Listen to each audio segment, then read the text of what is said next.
school for Oh, the most I will part. say one good piece of advice I got. This might be Gordon Ramsay. I have no, I not Gordon Ramsay. Dave Ramsey. Dave Ramsey. Oh my gosh, not the chef. That was a What's really wrong big with blunder. you? Dave Ramsey. My apologies. No, I'm Um, sure he's not listening to no, this. well, he might be, but You never no. know.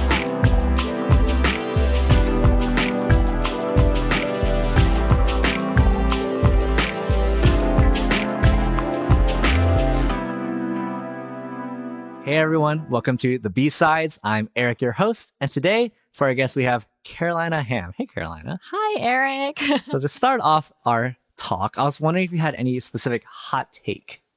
So my hot take is that Trader Joe's is Oh, very overrated. oh wow, that is a Very harsh overrated. hot take. Why do you think so? I think, okay, I have a lot of reasons for this, but I'll try to keep them concise. Trader Joe's food doesn't taste that good. I think Ooh, they're microwaved ones? everything. Oh man. Everything. I think their produce quality is not very good. Their meat quality is not very good. Sure. Those I could get along with. I think their frozen meals are fine. I don't think they're anything special. I think their snacks are generally imitations of better things. Ooh. I think that they use way too much plastic for a store that tries to promote naturalness things. And again, I don't really like frozen foods. That's why I'm not really like a big fan of like the entire aisle of all the frozen things that they offer. So I think the only thing Trader Joe's that has that's worthwhile is the everything but bagel seasoning. Literally everything else is like not worth it. Wow, that is indeed a hot take. I think you might get into some fights. I think I will. I've been really like embarrassed about this hot take for a long time. Hey, you gotta let it off your chest now, right? But I'm realizing I just have to be true to myself. I can't let people around me keep talking about it without knowing how I really feel about it. Right.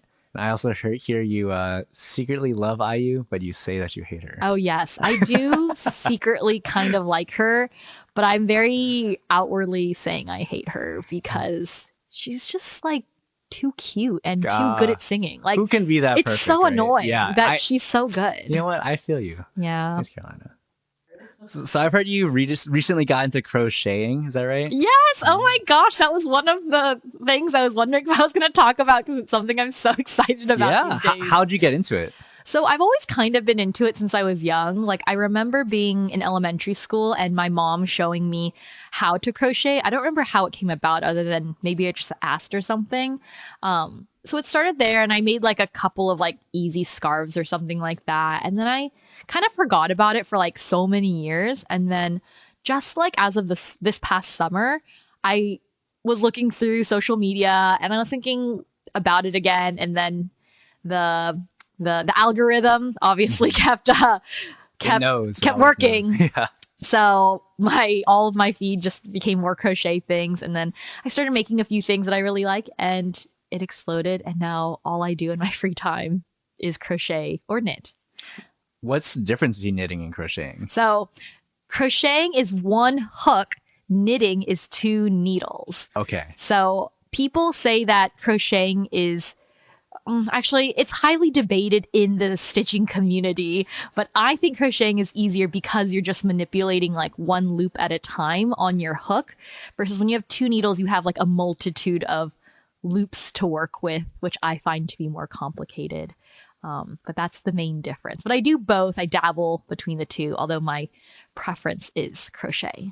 Where is the difficulty in knitting and crocheting? Like, which is the most difficult part that you think would give most people the hurdle? I think it's so surprisingly crocheting and knitting involves a lot of math because you have to count your stitches and be very precise because doing a stitch in the wrong place makes your end product look so messy. So I think having to keep track of your stitches and knowing like, okay, I have to double this one, then I have to double this one, but I can't double this one. I have to skip that one. And also knowing how it looks, because I think to the untrained eye, if you just look at it, it just looks like a bunch of yarn that's just like mashed together, but you have to know how to like almost read the pattern to know where to insert your hook and your needles to create the look that you want. And there's so many different patterns and so many different designs you can make with crocheting and knitting. So it involves a lot of just like mental practice. And it's also hard on your hands. My hands get very sore when I do it for too long.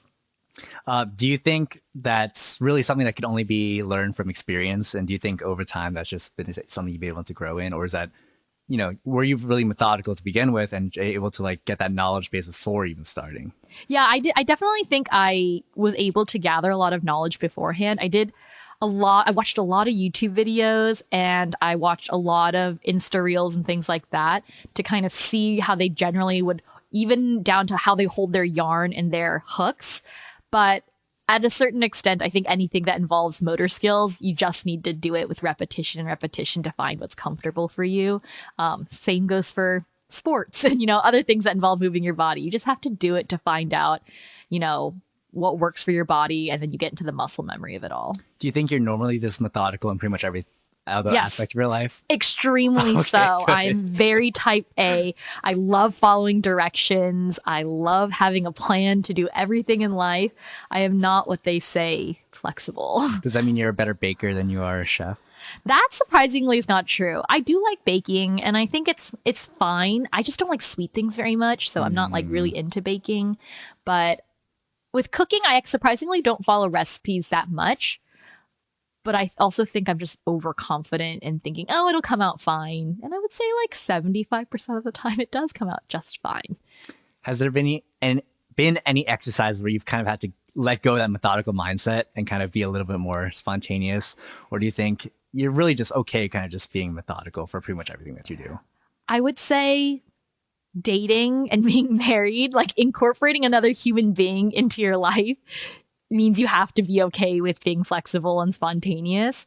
I could get away like before I started dating with like my friends and like my family and things like that with being more rigid because they're not as like dependent upon me. But I think being in a serious relationship and now being married, there's a lot I have to just be okay with. Or just things happen because of another person that's can be out of my control and even out of their control. So I just have to go with the flow. And that can be very stressful for a person like me, but not for the person I'm married to, which is an interesting journey on its own. But I do appreciate how much I've grown through that as well, like having to be flexible in my mindset. And though it's stressful, again, it's good for the soul. So I highly recommend Sure. having yeah. a balance of flexibility and following the directions. Yeah, I'm sure that's been a challenge though, and something you've definitely probably had to be very intentional about over the past couple, For sure. maybe years even. So Carolina, I know you as, Carolina, the CG leader, Carolina, the wife of Alex Ham, and Carolina, 1/3 of the Dancing Bananas. But what are 3 nouns that you think would be good to classify yourself as? 3 nouns. So, we already touched upon one. I was going to say I am a crochet enthusiast. That's one of my hobbies. Another one I would say is I am an extroverted introvert. So I find that when I meet people, more so after I went into college, because that's definitely when a big like personality shift had happened, people are really confused on if I'm an introvert or extrovert, because I think I have a lot of stereotypical extroverted tendencies where I can guide conversations decently well. I feel like I'm pretty personable and approachable. But at the end of the day, I could go like months just by myself and be so happy. But I think people don't expect that from me because they just see me at church or like, out hanging out with my friends and I seem very lively and active and energetic. But little do they know is that it hits 10 p.m. and in my mind, all I'm thinking about is going home and enjoying my own night crocheting in bed while watching Friends. Right. In the beginning of COVID, I'm sure you were having a great time then where, you're probably just at home by yourself, kind of chilling. And for, as you're saying, months, when it was kind of getting time to start being able to see people, did you have to force yourself to kind of do that again? Or was that something that just came naturally as it had done in the past and now it currently does? I would say I did have to force myself a little bit, but I also have that personality type of I'm really good at doing things that I don't want to do. Kind of like touching upon earlier that I just have a personality type of following directions and doing things a certain way. Like I know mentally that it's good for me to socialize and it's good for me to interact with other people and stuff like that. So I felt uncomfortable by it, but I also knew like you just got to do it. So I just did it, and it's good, but I definitely need like my time to recharge and things like that. Right, right. I cut you off from your third one. Oh, my third point. Oh, my third point was going to be that I'm a teacher. I Gotcha. feel like that's probably the number one way I describe myself to people. I'm like, hi, I'm Carolina and I'm a teacher. Because I think having that as my current profession really takes up so much of my time and physical energy and especially my emotional energy. And so, because you just get so personally invested in children, it's hard to not, you know, have that occupy your mind every hour of the day when you're thinking about the things that I do impacting the future of the world kind of situation, especially because I like to do things very intentionally and I take things very seriously in that way, like my job. So I am a teacher and it is so stressful, but it's very rewarding at the same time. So I'm a good preparer when I have questions for all three of your nouns that you already had. So I did my research. But going back to that second question really quick, it's not exactly 100% related, but just me personally, I've noticed just from getting to know you a little bit over the past couple of years that I see that you try pretty hard to see situations from other people's point of views. Do you think that's true for yourself? I would say so. It's ironic because I generally consider myself to be a pretty independent person. But I do really think a lot about how other people experience things. So much so, I think I overthink it sometimes. Actually, I was talking to Alex about this the other day of how sometimes when social situations end and I go home, I'm just constantly thinking like, did I say anything weird? Like, did someone not appreciate the way that I did this thing? Like, should I have not approached it this way? And so I think just in daily conversation too, when I'm around people, I try to be considerate of, the way they're feeling, the way I'm communicating things, if that's being received well. Sure. So in that consideration, I think I can relate. Sometimes I will compromise some of my own personal, not well-being, but comfort in order to, kind of meet people where they are. Do you feel similarly? And has there been any instances where you've kind of felt that drain in particular? I do feel similarly. I think I'm a lot better at that now than I used to be. Honestly, I think after graduating from college, where I had to be really intentional again, like about where I was spending my time and energy with certain friends, and again, like work as a teacher and having a relationship, I had to start making healthier boundaries on how I would sacrifice that for other people who maybe weren't inside of the group that I needed to pour into the most. And so, I can't think of any instances in particular, Sure, yeah. Mm-hmm. But I would say I am generally that type of person. Right. Now that you are the wife, Alex, how has that understanding kind of factored into your relationship with Alex? Oh, my marriage with Alex is its whole separate podcast. We could talk about that for hours, if not days and weeks. Maybe we'll have a married couple podcast. That would be really interesting to get our perspectives on things, right. like a newlywed show type of situation. Yeah, I mean, it's hard because the way I kind of describe how newlywed life has been for us. So we've been married at the time we're recording about 10-ish months. So we're coming up on the 1-year mark, but it's not like I have to give up something to become like him and he has to give up something to become like me. It's that we both have to give up something to create this whole new system of living and system of thinking. And so if I consider it that way, that it's like, again, like more of a compromise where we're both trying to find a new solution together rather than we always have to go one person's way, then it becomes a lot easier. But it's still its own journey and its own struggles and things like that. Sure. And I'm sure, you saying that you're independent, like probably not, it meshes interestingly in that relationship, because then you have to balance your independence versus, being that wife, part of that family, mm-hmm. and also that compromise factor that you said, right? But going to that independence part a little bit, I know that your parents are missionaries. Is that right? Former missionaries, kind of. So my dad was a pastor for 14 years, and then they actually went to missions for about 6 years. in Asia. And then right when the pandemic hit is when they came back to the United States, kind of through God's provision. And so they've just been in the United States since. And he's working with the missions agency that he was sent through, actually, but he's doing more like office type of work than active, like duty in that Sure. sense. So with your parents having been overseas for probably, was it all throughout your college time? I'm sure you had to quickly learn to be independent, both in college and outside of college. What are some struggles there that you had, just kind of being unable to even have your parents nearby to just help you with different Yeah, things? there were so many struggles. I think, I was a freshman in college, 18 years old, having to figure out so much on my own, like financially, like socially.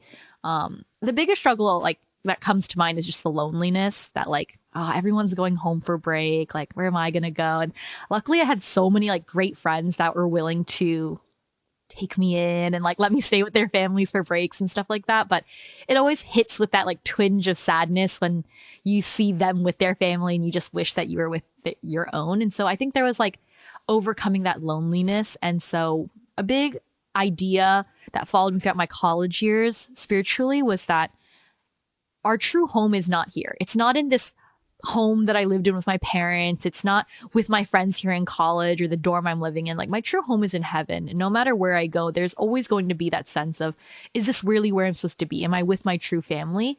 And in a way that gave me encouragement and hope, because I knew that in the end times, I will find that true peace of like, this is where I belong and things like that. So it really shaped me in that way to go through that loneliness. And there's some other more practical things too. Like, I had to figure out buying a car and car insurance and, how to do, like, how to move on my own, signing leases and stuff like that. Like, and my parents also just didn't have a lot of experience with that in general, just with the nature of how I grew up in the United States and them being immigrants and things like that. So even when I would try to call them and be like, how do you get insurance? They'd be like, I don't know, just call an insurance agent and try to figure it out and stuff like that. But yeah, even just like managing my own finances, of figuring out like, okay, well, this is how much rent costs and this is how much scholarship money I'm getting. Like, how do I figure all of that out?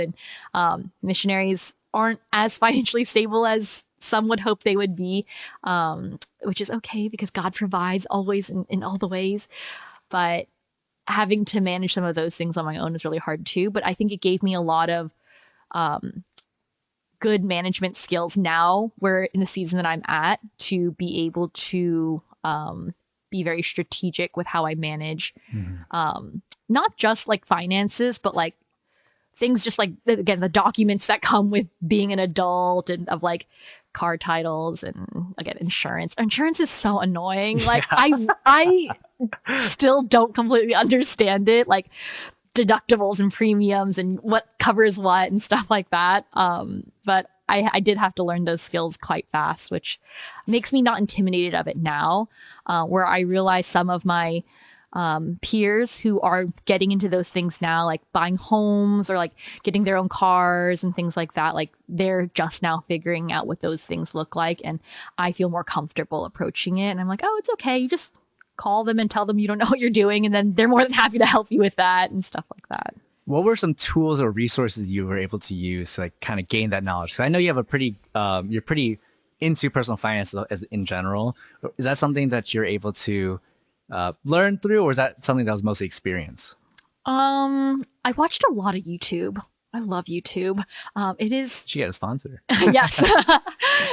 I watched so many YouTube videos. Like, it luckily kind of happened where like some of my favorite beauty influencers started talking about finances on their channels. So then it kind of led me down the rabbit hole of what finances look like. But I like learning. I'm a huge nerd. Like, I like learning for the sake of learning. Like I said, Isn't that what Thomas Jefferson said? No, he said, yeah, learning never stops. Learning never stops. That's why we're there you go. first years and second years and fourth years and things like that. But that's why I listen to TED Talks for fun. Like, that's just in my personality NPR type. in the morning. Yeah, NPR in the mornings, because I just like to learn about new things. So luckily it did just work out that it's in my personality type to have interest in learning how to manage those things. And I'm just also generally a very organized person, which I mostly learned through my dad. My dad is very, very, very organized.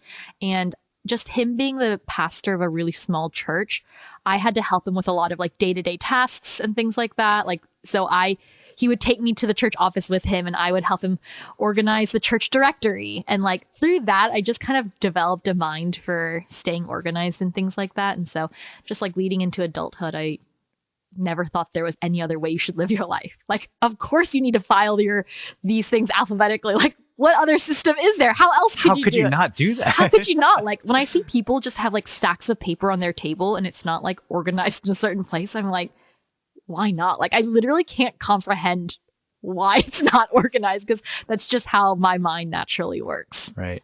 For your mindset for personal finance, what is your goal when you're managing that? Or is it just really kind of just essentials? So this is an interesting concept because I think being single and thinking about my financial goals versus getting married now and thinking about my financial goals has dramatically shifted.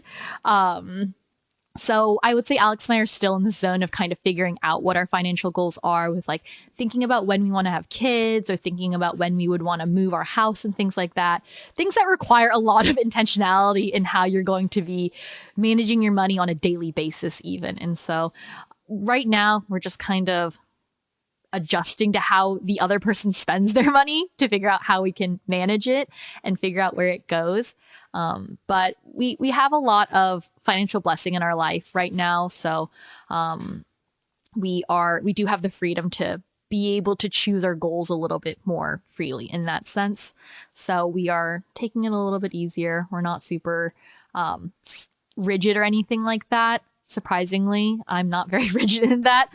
But I generally I have a few like percentages in my mind of what I generally try to keep up with, like tithing 10%. And then, well, I do keep a very thorough budget spreadsheet.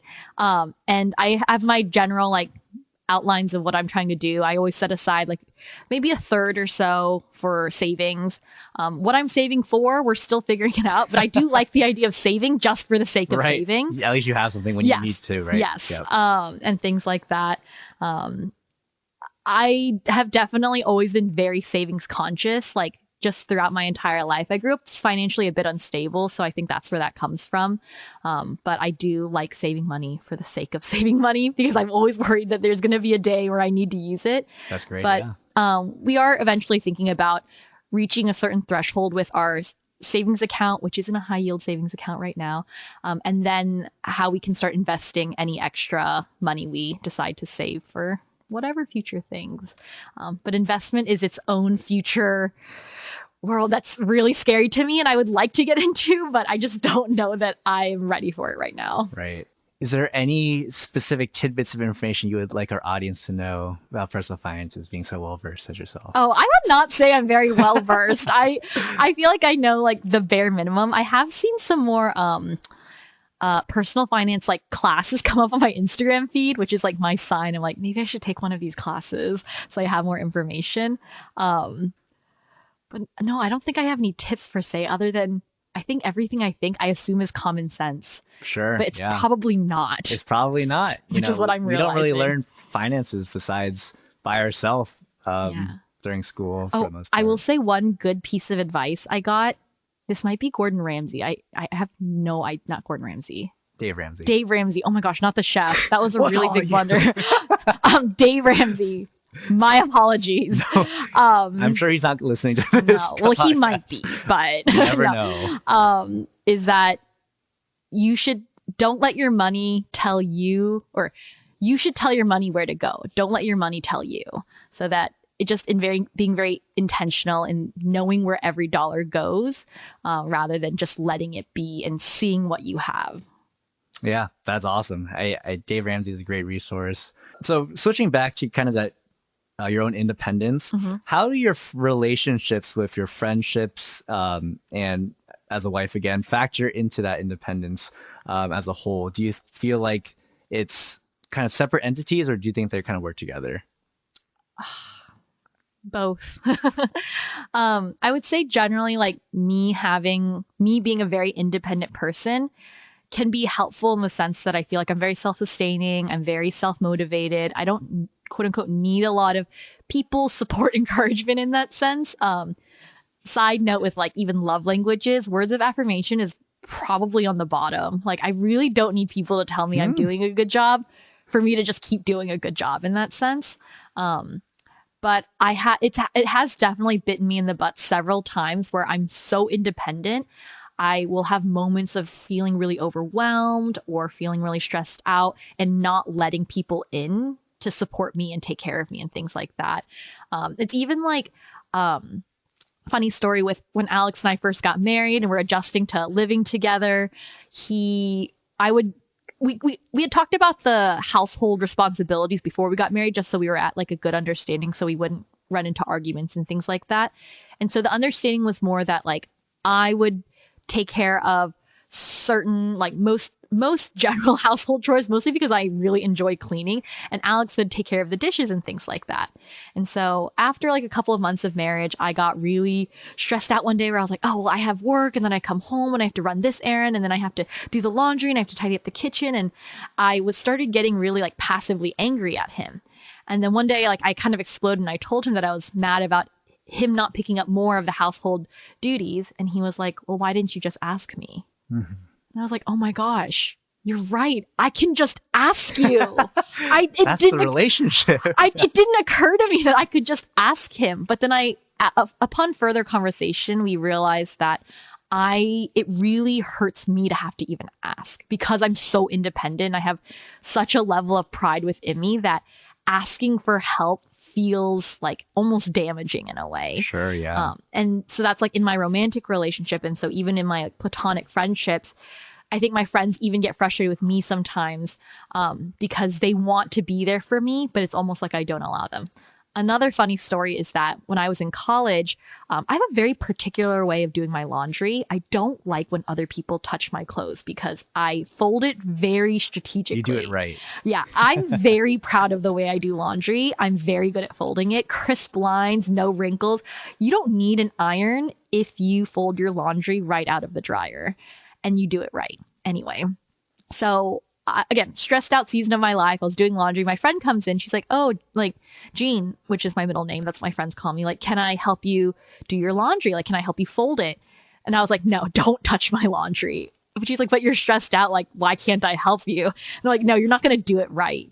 When at the end of the day, I should have just received her heart of like that she wanted to be there for me and help me. But I was so fixated on like, no, I have to do it my way or it's not going to be okay. So I think, again, going in with that flexibility piece, it's important to be flexible. And for me to also learn that it's okay to be dependent on people. And sometimes they help you and sometimes they let you down. And that's okay too. And it's not the end of the world in that sense. Sure. How did you reconcile eventually that it's not the end of the world if people do things a different way? Was that something you just kind of came to the understanding of, or do you think you really had to push yourself to get to there? I think I had to push myself, and I think other people had to push me. So certain people just having those tough conversations with me of saying, you know, like, Caroline, I can see you're upset and I can see you're going through a hard time. Like, you need to let us in. You need to talk to us about it. And then from there, anytime I did have a moment of feeling down or feeling stressed out, giving a chance for that to happen, to let people in. And specifically with Alex, like he would challenge me in that way during certain arguments or during certain tense moments. He would say like, Caroline, like this is the moment that you need to let me help you. And this is the moment where you need to let me be there for you. And I would take that chance, maybe like 1 out of 10 times. And after a little bit of that, maybe 1 out of 9 times. And then as time went on and on, maybe now it's 1 out of 4 times. Sure. We're improving. Yeah, so that's how it looks. It's great to have that characteristic of being independent, but still being well-rounded enough to take the benefits of the other aspects of being able to be dependent on others. And I from what it seems like, you've been able to utilize the pros as much as possible while trying to eliminate the cons as much as possible too. Mm-hmm. That's great. So going back to your parents having been missionaries, what does the mission field mean to you as a daughter of missionaries, maybe someone who wanted to go on a mission in the past? Yeah, so this is a great question because I had always thought of the mission field as overseas. I went to this conference called CrossCon. Me too. several years ago. And it was at that conference where one of the speakers, I can't remember who, was saying how missions is cross cultural. Like you have to be in a culture you're not familiar with in order for that to be considered missions. Kind of controversial. I don't know that I entirely agree with it. But at the moment, that's kind of like what my mind it was like a affirmation of what I was already thinking. I'm like, yeah, you have to go overseas. You have to go to, the inner cities and this, that, and the other for that to really be considered missions. And so throughout my college years, my plan was to go to missions for 2 years, like overseas missions for 2 years, and then figure out work and stuff like that after. And so I once I graduated from my undergrad program and into my master's program, I started applying for the program.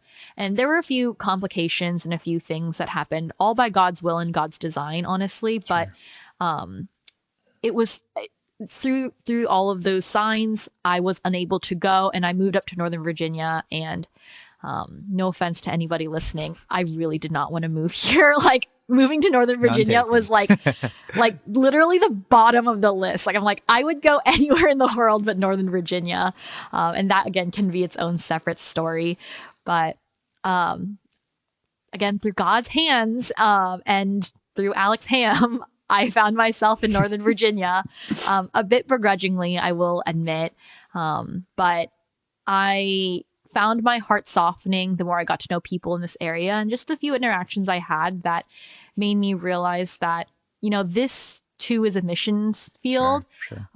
Anywhere where you can spread God's love and God's gospel to people who aren't believers, I think constitutes as a mission, because the Great Commission says, make disciples of all in every nation. And the nation can be this one, all peoples definitely. Can be the people next to me in my job that I go to Walmart with or whoever, and so I had such a cold and calloused heart towards this area, thinking, oh, people in Nova are so well off and they're so comfortable. Like they don't need anything. These people aren't open to God, or really needing God. Like they just want him, but they don't need him, kind of thing. Sure. But again, just the more I got to know people and like heard their stories and things like that, my heart was a lot more softened to realize, oh, maybe God didn't want me to go on overseas missions because he's called this area to be my mission. And so in the way, I'm still following that call God has given me, but just in a way that I never expected. And I can't say I'm like a number one evangelizer or anything like that. It's definitely an area of my faith I really struggle with, is evangelism. But and my heart's a lot more open to what God's will looks like for my life than just saying, I have to go on 2-year missions and it has to be overseas and things like that, rather than saying, oh, God's will looks so different if you just let him do it. So what does your mission field look like right now in Nova? I would say my work is my primary mission right now. I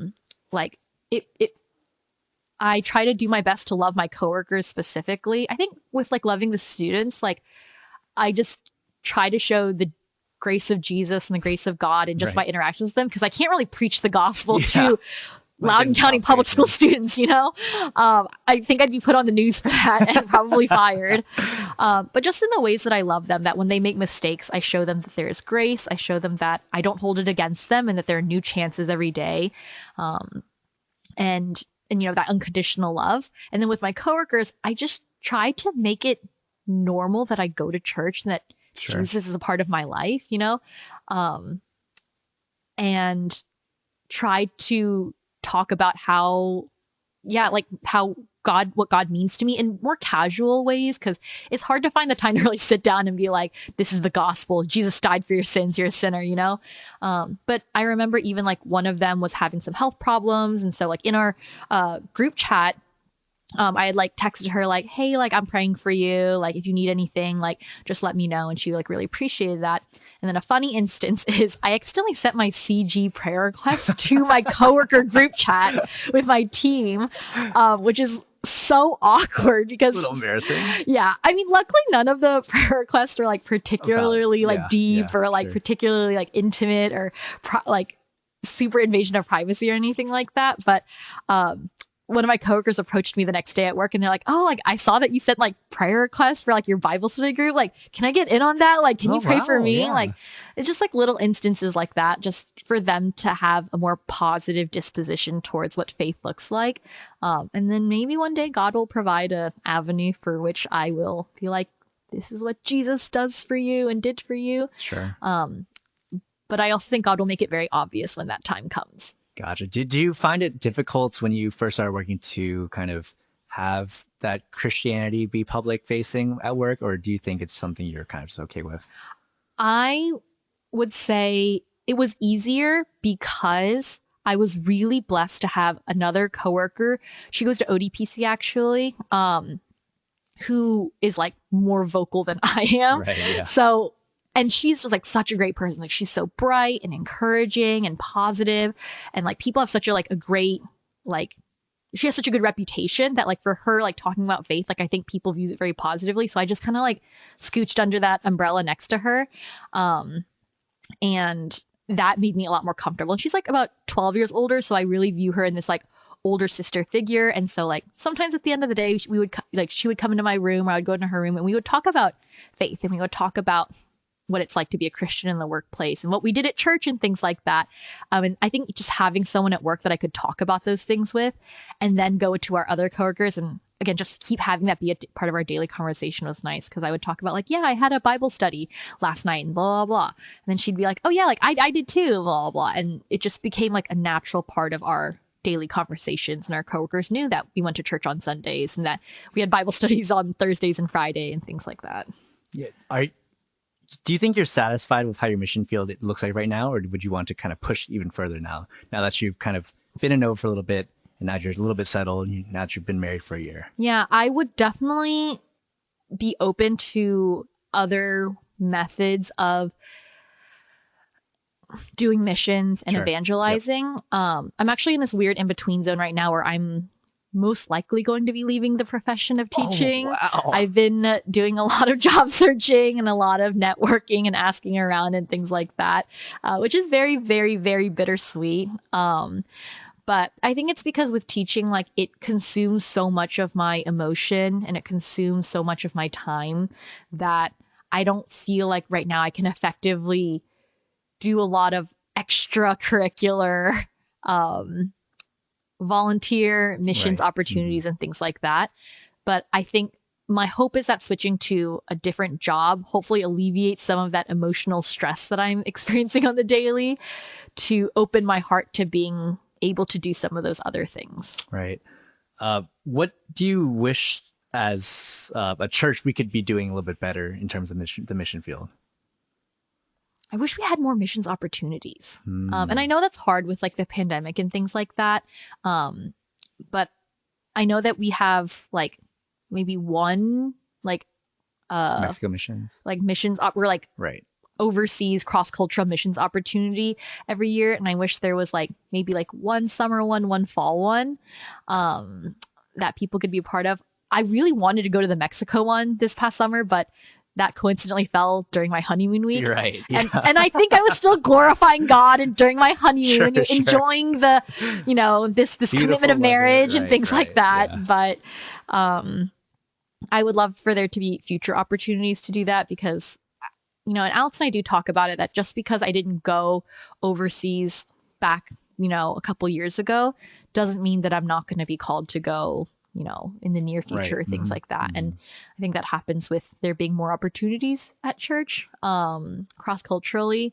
I think I love the way our church does like the London Town things and like the Western Fairfax opportunities and things like that. But I just wish there were a few more cross-cultural overseas mission trips that Sure. could be organized. Definitely. Do you know of any organizations that you would think would be great to be joined to be partnered with? Because honestly, besides the ones you've mentioned, I don't have too much of a knowledge of other organizations in the missions field. So I have a Southern Baptist background. I grew up Southern Baptist. My dad is a Southern Baptist pastor.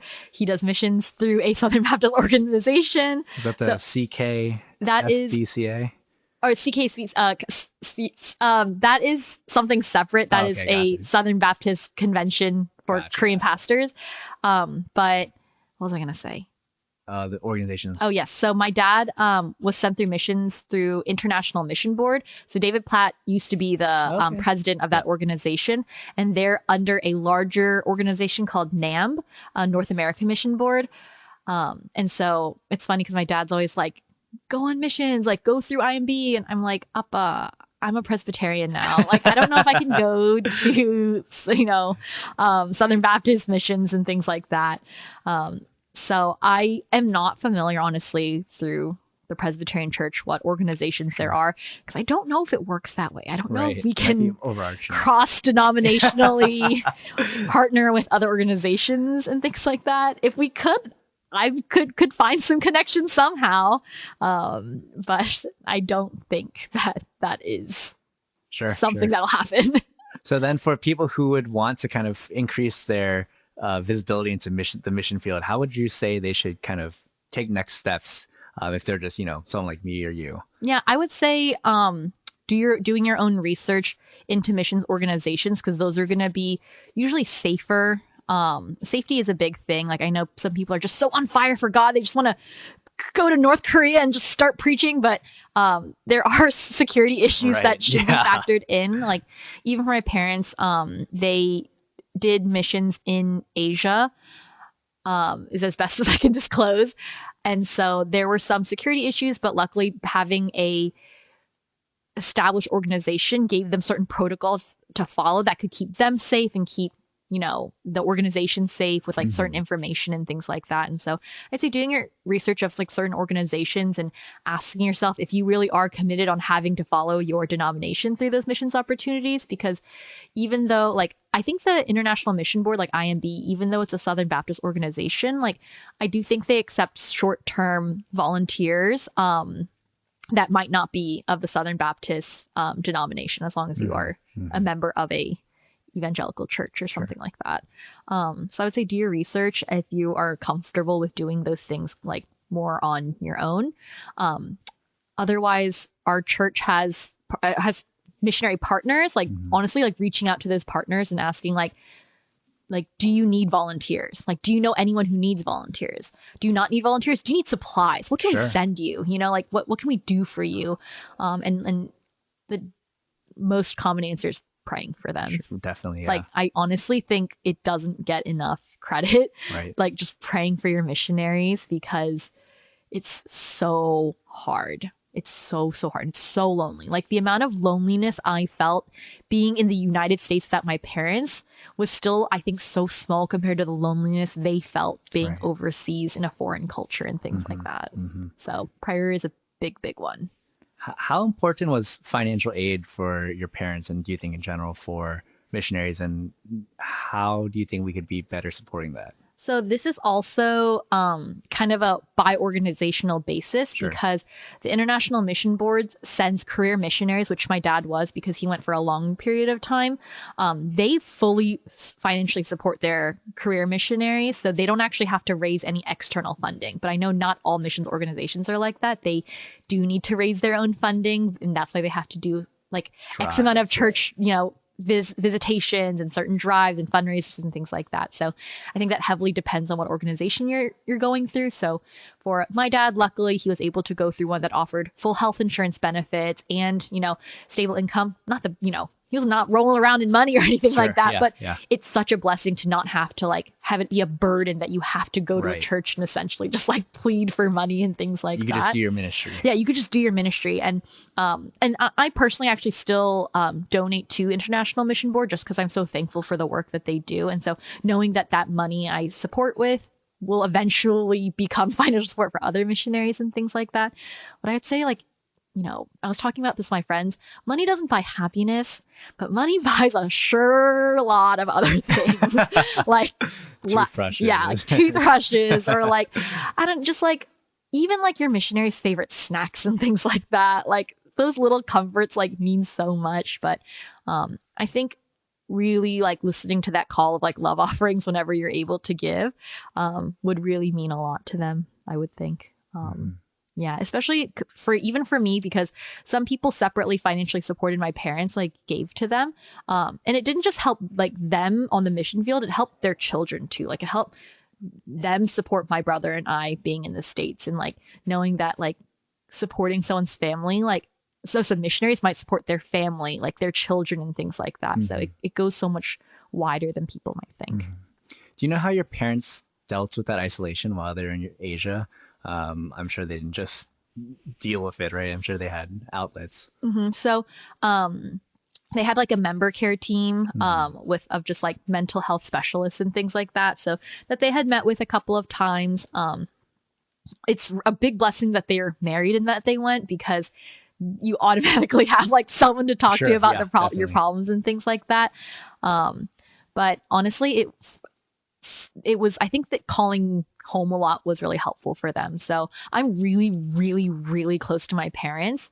And so I tried to call them as much as I could, like ideally once a week, if not more, when I was in college.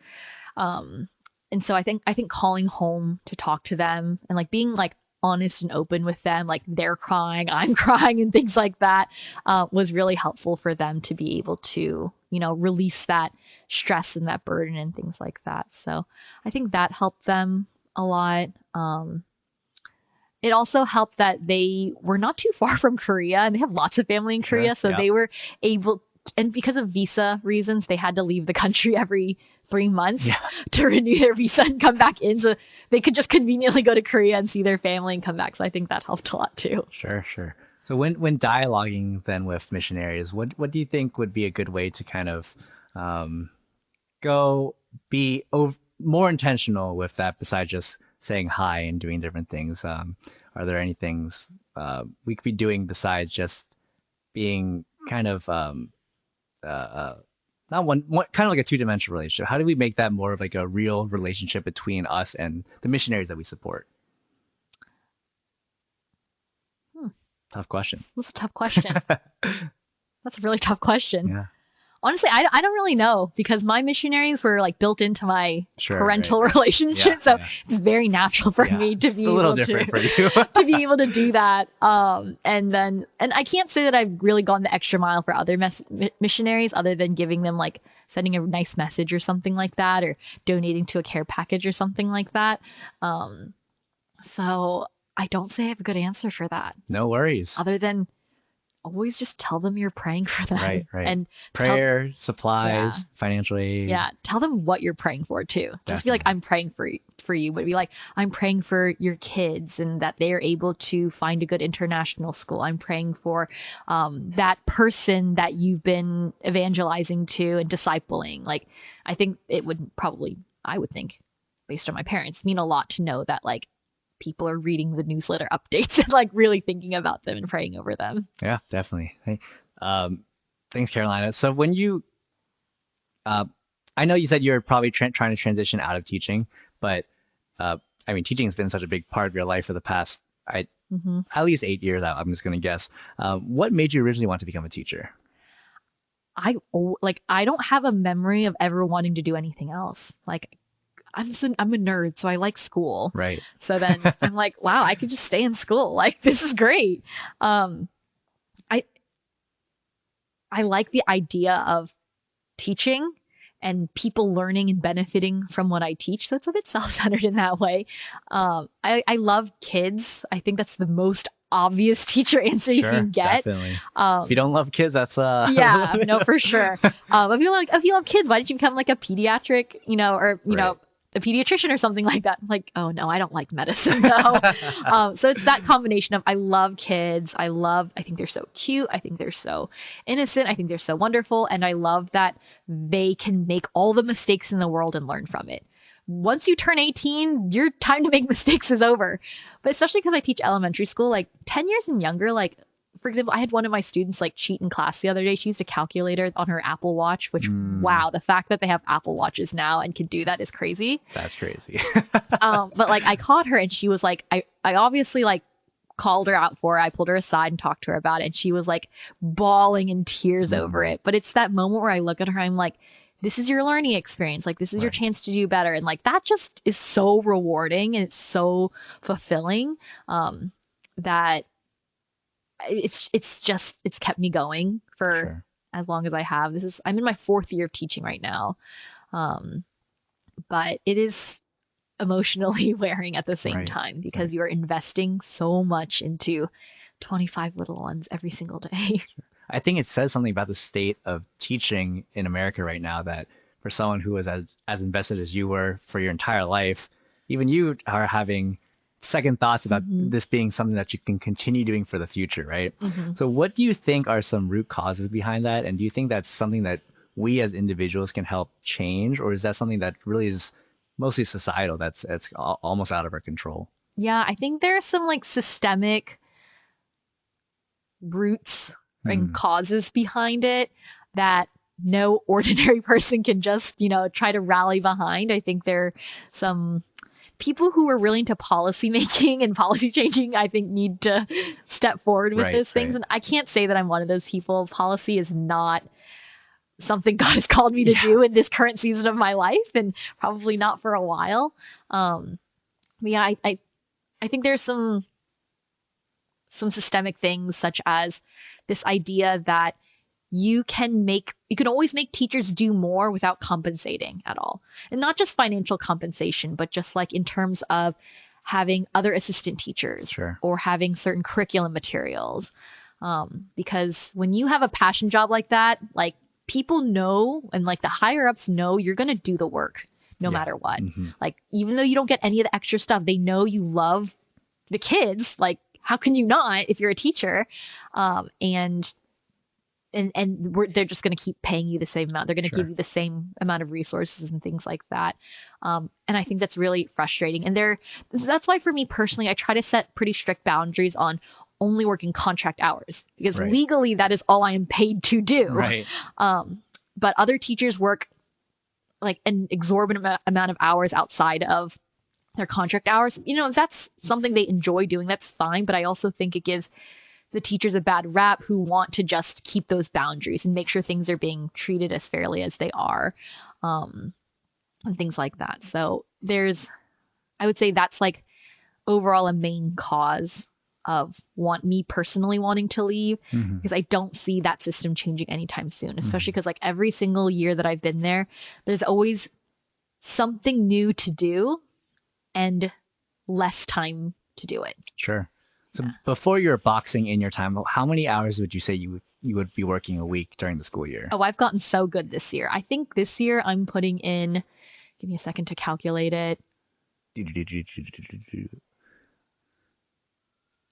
I'd say about 55 hours a week Okay. right now. Yeah. Um, And that's still a lot for most other people, oh yeah, especially because I'm actually working for those 55 Right? hours. Definitely, yeah. A lot of people are like, oh, like I had to work like 3 hours today. It was so hard. I'm like, what? Literally every second of my day is used Right. for something. I can't even pee. Can't even get lunch breaks, right? You're No, mostly actually, I working did there, not huh? eat lunch today, and I didn't Mm. pee today because I had a student in need, so I sacrificed lunch for her. And That's it's crazy. worth it. Like it's Right. so worth it, but then it's like, oh, it's so hard Right. every single day. It's so multifaceted and how Mm-hmm. many compounding issues go on each other. If it was Mm-hmm. just the pay or just the hours, Mm-hmm. I'm sure you could probably look past that for some time. But Mm-hmm. just all these overlaying things add up, I'm sure, over time. And Mm-hmm. it, knowing your just compassion for the kids and how much you love teaching, it sucks to hear that it's not something that you think is something that you can do for the long term. Mm-hmm. Mm-hmm. So when what has are there any individual moments that kind of kept you going forward up to this point? Um, yeah, Yes. I would say there's so many. There's so many like little daily moments and there's big moments too. Like last year I had a student who like not to be prideful, but I changed this kid's life. Like, man, sure, like right, he yeah, better get famous and mention me in a speech because I changed his trajectory of life. Basically, he like really hated school. Like, he hates everything about school, and he has a really big like negative attitude towards authority. sure, So when he feels like he's getting in trouble, he has a huge spike in emotion, and he self harms a lot. He hit himself a lot to the point where he'd have bruises all over his head and things like that. Just really heartbreaking story. And, he would always have such negative thoughts about himself. And he would talk about wanting, about suicide and things like that. But just every day, like I was there for him, or I did my best to be there for Sure. him, and, Yep. and to talk to him. And some days are better than others. And I can't even say he made a drastic improvement by the end of the year, but I still saw so much growth in him. And I would spend like, gosh, I'd spend probably at least once a week, every week, just crying because of how heartbroken I felt for him. But by the end of the year, like just seeing how much he had grown again, just made it all worth it. Sure. Because again, I just knew in my gut, I was like, I changed his life. Sure. Like Definitely. he could have gone to middle school, like punching this kid, and the next kid over. But now he has the coping strategies to not do those things. Now he has the coping strategies where every time he wants to hurt himself, he's going to squeeze his stress ball instead. He's going to crumple the paper instead. And knowing that that took literally all year to get him to understand that was really difficult, Right. but worth it. So he's one example. And the student I did not eat lunch for today, she's also kind of similar to that. Some emotional things going on that I want to be available for. Although hers, I'm reaching that point where I'm wondering if I'm qualified enough. Sure, I'm not a mental health specialist. Right. I am a teacher, and so I wonder if I have the tools to be able to support her with what she needs. Right. And then there's some really cute everyday interactions. Like they're like, Miss Ham, you're like, you were the best teacher ever. Like fifth grade is my favorite grade because you're so nice to us. And in my mind, I'm like, I yell at you guys every day. Why do you think I'm nice to you? And like, there's this one cute little girl, like every single afternoon when it's time to leave, like she gives me a big hug and she'll walk down the hall and she'll wave to me. And then she'll walk a few more steps and turn around and wave to me again. She'll walk a few more steps and turn around and wave to me. And she'll just keep doing that until she finally leaves the building. And it's so cute. And it's again, just those little things. You're like, okay, I can make it to the next day. And then you get to where I am now, where I'm like, will I make it to the end of the year though? Right. And that's the question. I feel like one of the issues that teachers struggle with is just how many roles they're expected to play in kids' lives. Like, as you're saying, you are not a mental health specialist, you are a teacher, and it's a little unfair to kind of expect that from you. Besides that, there's almost being a parent to these kids, being the teacher, being a friend to them, right? How do you think teachers should ideally be situated in students' lives? Should it be all these roles combined, or should it be more of like a teaching role? I think that teachers can be all of those things. And I think it's okay. I think the problem is because I have 25 of them. Right. I think the model of teachers being all the things, being their counselor, being their parent, being their teacher, being their, friend, whatever it is, I think it works if you have a solid group of like 6 in front of you. Honestly, my ideal class size is like 17 or less. Sure. And even that makes it hard to fill in all of those roles and things like that. But yeah, I think it's the class size thing. That's why I think like more than paying me more, I think one of the best ways to support the county could support their teachers is by hiring more teachers. Fortunately, we don't have the money for it. Right. Because if you hire more teachers, each teacher is going to get paid way less, which also doesn't feel fair either. But I think if we had smaller classes, more schools, everyone would be a lot less stressed and everything would be so much more manageable. Because it's like, I always tell my students, like, if one person is tapping their pencil on the table, it's fine. It's really not a big deal if just one person does it. It's when all 25 of you do it that I start getting irritated. So I'm like, always think with empathy. Like, it's not just me. It's everybody in this room. Right. So it's that effect with everything else. Like one kid starts melting down, that's fine. But if you have a group of 25 kids, chances are there's at least 3 other kids melting down at the same time. And there's only one of you. So you can't be there for all 4 of them at that moment. So yeah. Yeah. So where did you learn these soft skills to be, somewhat of a guidance counselor, somewhat a friend? Is that something you learned within your education, or is it something you kind of developed on your job / just growing up as a person? I think so I went to the Curry School at UVA. I think they did a phenomenal job of preparing us with having certain like student situations or having certain conversations there. I also student taught in a Title I school, which stereotypically and historically, behaviorally is a bit more challenging. That gave me a lot of skills with knowing how to like triage certain emergency situations when it comes to students freaking out and panicking. But I think it's just an on the job experience thing because like kids need you in the moment. And as the adult in front of them, you don't have the space to panic. Sure. And show them that you need a moment to think through things. Like they're crying in front of you. You need to have something. And I feel like people would be surprised with how good they can become at something like that when they're faced with that challenge. Because I never thought that I would be good at being put on the spot like that or addressing certain needs as quickly as I've had to, but you just have no other choice. And I think when you're physically faced with that, like it's kind of like the flight or fight, you just go and the words just start coming out. It just happens, right? Yeah. And then you do that every single day for a school year, and that makes it easier for the next school year. And then you do it every single day for that school year. And then you get to your fourth year and it's almost second nature to know how to respond to a certain situation. Do you ever feel like you're going on autopilot now that you're fourth year? Sometimes, yes. There are a few, there are instances of me I can just go through it and just do it. But at the same time, no group of kids is ever the same. Like this year's class different than the year before that, different than the year before that, and so on and so forth. So there's always some new challenges and things like that. I would say like the teaching aspect feels more autopilot-y. I'm able to whip out my math slides from last year and just start teaching. Like I don't need to look over it. I don't need to prepare anything. I can generally just look at it and know what I'm supposed to say and do. But it's more of like the emotional things that always changes from year to year. Right. Which is interesting. Yeah. What would you say to students who want to get into teaching right now, whether they're college students or high schoolers or younger, entering this? I assume that landscape teaching is probably the worst it's been in a while, but yeah. It's rough, for sure. But I don't want to discourage anybody who would want to get into teaching.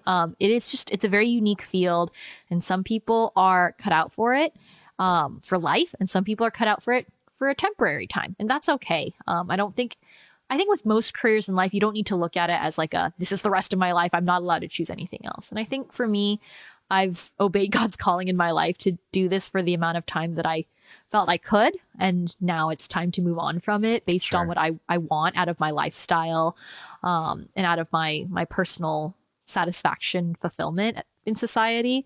But for those who would want to get into it, I'd say they need to get in the classroom as much as possible. Like whether it's like just observations, like I know there's a lot of high school programs now where you can go and like observe classrooms and like tutor in classrooms and things like that. I think just doing as much of that as possible to really see and experience what it's like. Granted, nothing will quite be like being the main teacher in the room and things like that. But I would say get in the classroom as much as you can, and on a more practical level, because you just never know if it's for you. I think right now most schools in Virginia offer teaching as an undergraduate program, which wasn't the case when I was in school.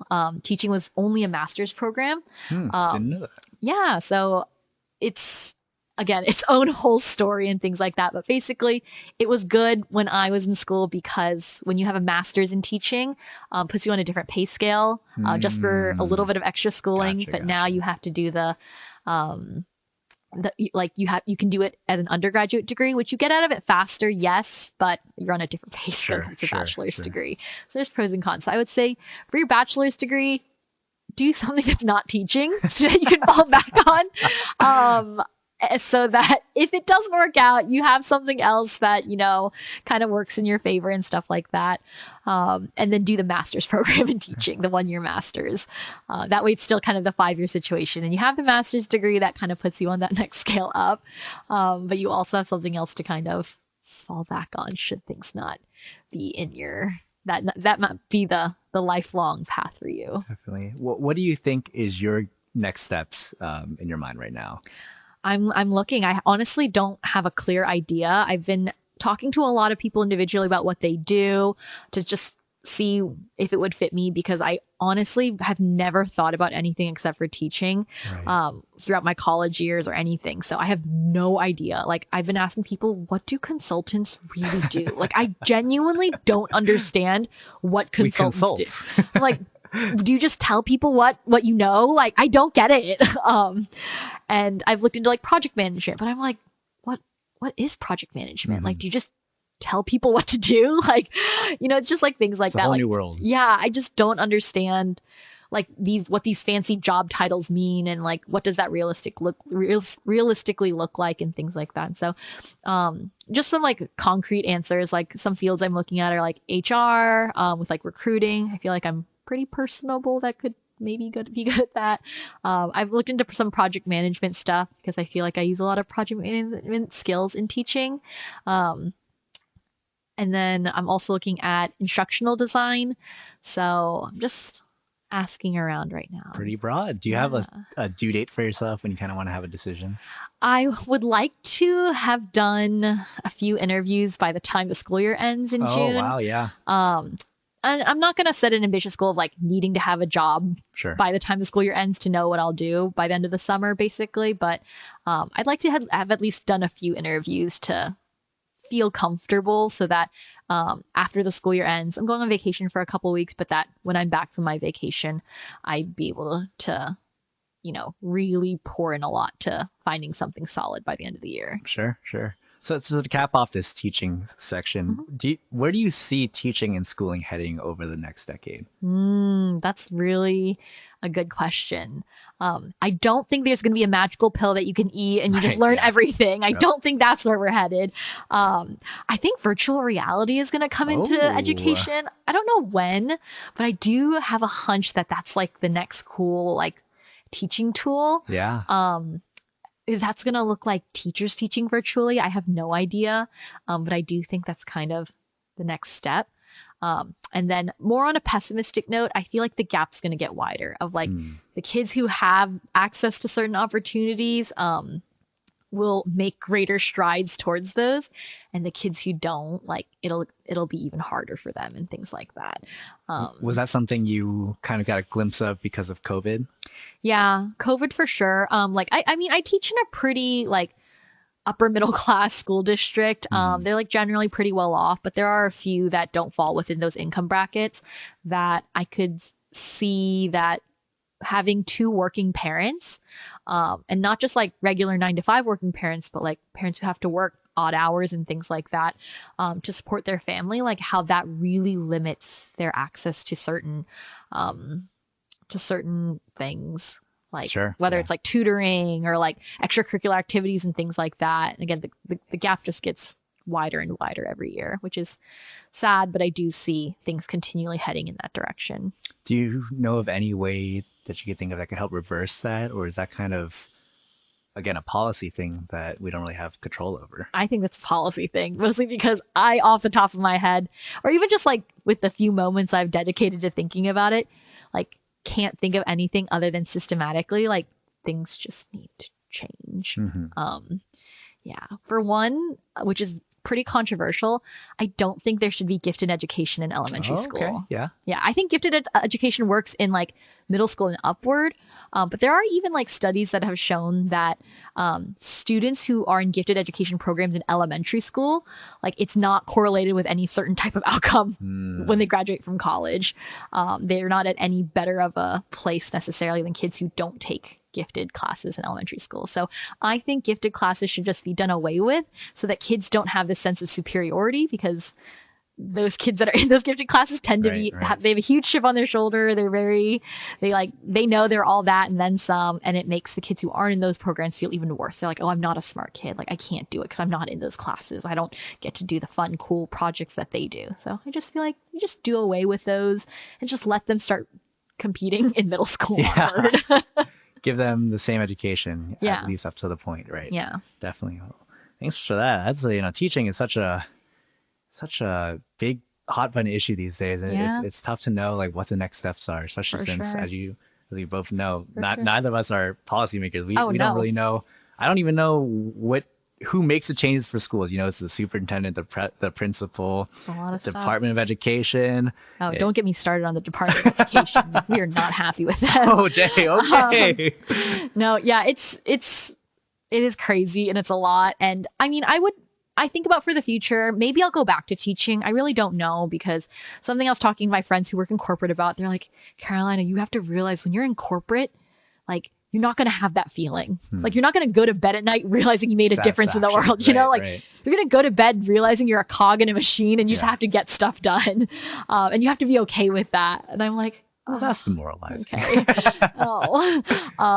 And I've talked to some of my coworkers who taught, went to corporate fields, and then came back to teaching because of that reason, because they just found that it wasn't satisfying. Like, they couldn't sleep comfortably at night knowing that their work didn't have an impact in that sense. So I could come back. I really don't know. It also, again, depends on what it looks like in a few years. Maybe there are some positive changes implemented.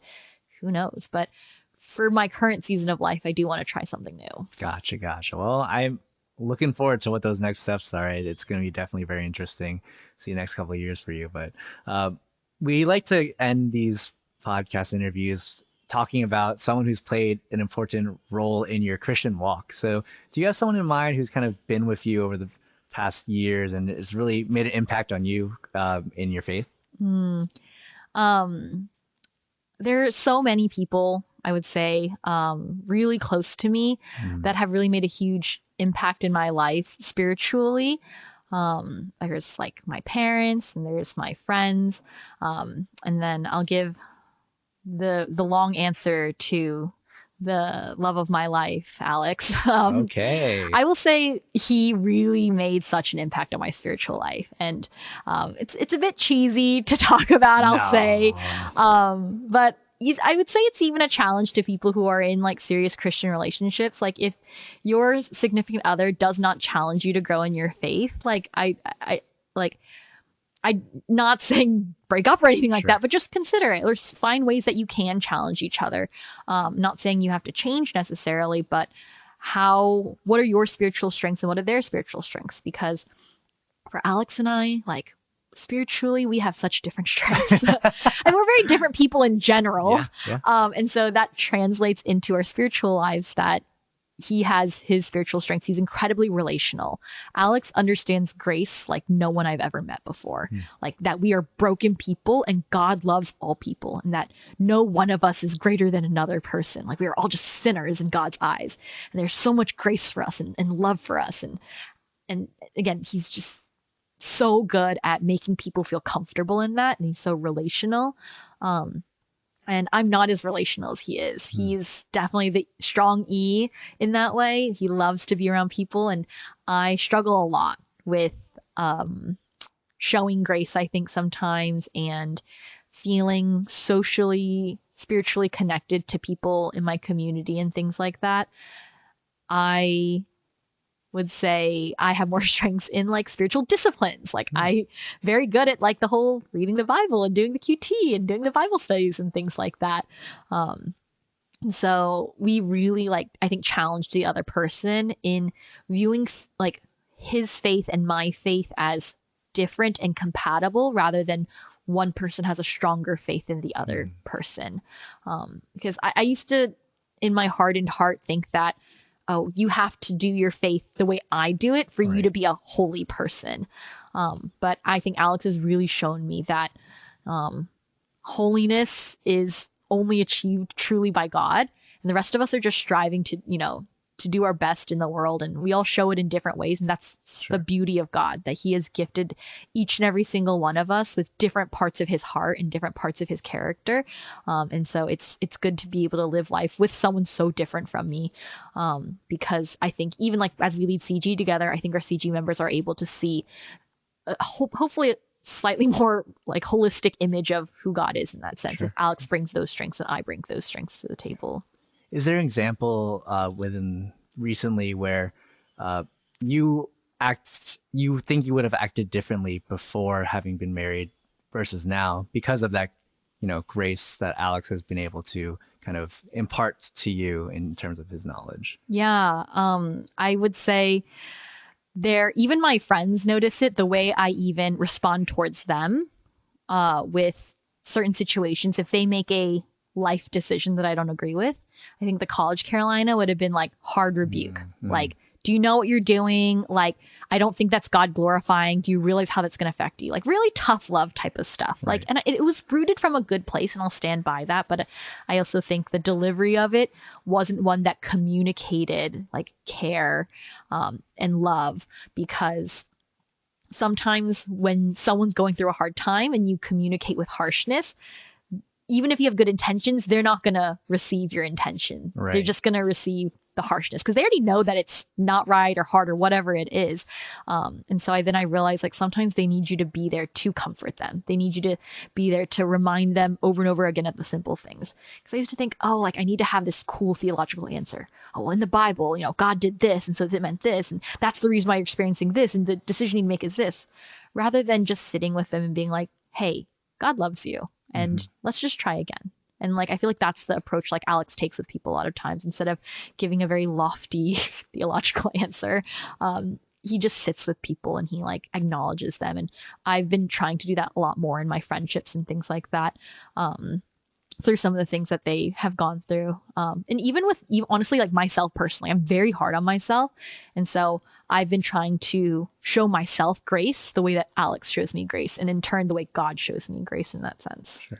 I think it's awesome seeing you guys work so well off of each other in this. I'm sure it's not just you changing from what Alex is teaching or imparting onto you, but it's also you imparting a lot onto Alex. And I personally have seen that, knowing Alex for 20, how old is he? 26? Too long. Too long. Yeah. But yeah, over the past years, he's definitely evolved into the Alex he is today, in no small part due to his relationship with you and now his wife being you. So thanks for making him the Alex. And I try, people say he's more on time to things now. I'd like to think that's because of me. Oh, yeah. Timeliness is godliness, or next to godliness, something like that, right? Yes, I firmly agree with that. Thank you so much for your time, Carolina. I appreciate you answering all these questions and going over teaching and missionary and everything. I hope you had a good time. But yeah, we'll see you guys next time. Bye.